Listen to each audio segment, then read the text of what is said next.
লক্ষ্মী ঝাঁপি সিরিয়ালের আগামী পর্বে আমরা দেখতে পারবো ঝাঁপি দীপকে বলেন, তবে কি ইনকাদি ও ছাড়া আর তো কারো মোটিভ নেই, কোনো স্বার্থ নেই।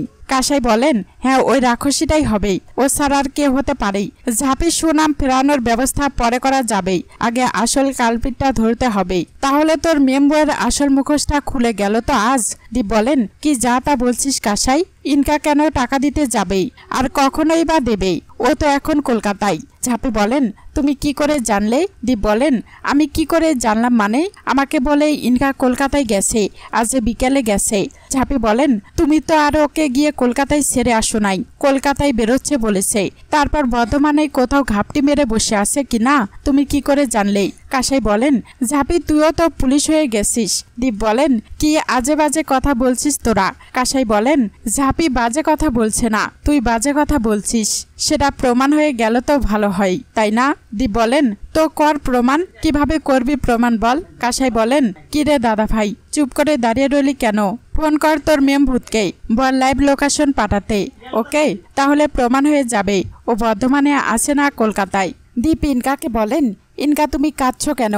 ইনকা বলেন, আমি অনেক দিন ধরে প্ল্যানিং করেই তোমার জন্য পাঞ্জাবিটা কিনেছিলাম দীপ। ভেবেছিলাম একসাথে ম্যাচিং করেই দুজনের শাড়ি আর পাঞ্জাবিটা পরবো, তারপর মণ্ডপে পাশাপাশি দাঁড়িয়েই একে অপরকে দেখতে দেখতে মায়ের পায়ে অঞ্জলি দেব।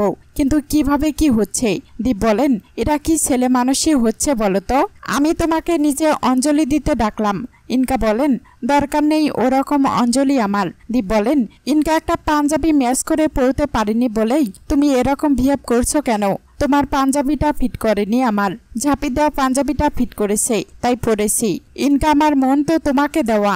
ইনকা বলেন, ওরকম মন ভোলা কথা বলো না দীপ, তুমি খুব ভালো করে জানতে ব্যাপারটা শুধু পাঞ্জাবি নয়, এটা আমার আর তোমার প্রথমবার একসাথে পুজো। চোখের সামনে আমি দেখতে পারছি যে তুমি একটু একটু করেই ঝাঁপির সাথে কিরকম জড়িয়ে পড়ছো, ওই মেয়েটার সাথে একসঙ্গে নাচ গান করছো, আনন্দ করছো, সবটা আমার চোখের সামনে দীপ, আর আমি সেটা দাঁড়িয়ে দাঁড়িয়ে দেখছি।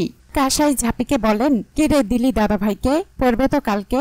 ঝাঁপি বলেন, আমি দেরি করে ফেলেছি, ইনকা দিয়ে আগে থেকেই বুক করে রেখেছি। ম্যাচিং শাড়ি পাঞ্জাবি পরেই অষ্টমীর অঞ্জলি দেওয়ার ইচ্ছাটা বোধহয় এবার আর পূরণ হবে না। কাসাই বলেন, হবে না মানে? ওর বুক করা আমি বের করে দিচ্ছি। ঝাঁপি বলেন, না কাসাই দি, দোহাই তোমার, এই নিয়ে তুমি আরো অশান্তি করো না। আমি তো ছেলে মানুষই করেছি বলো। আরে যে মানুষটা আমাকে ভালোবাসে না তাকে আজ পাঞ্জাবি দিয়েছি বলেই সে কাল নাচতে নাচতে পরে অষ্টমীর অঞ্জলি দিতে চলে যাবে, এটা ভাবাই তো ভুল বলো।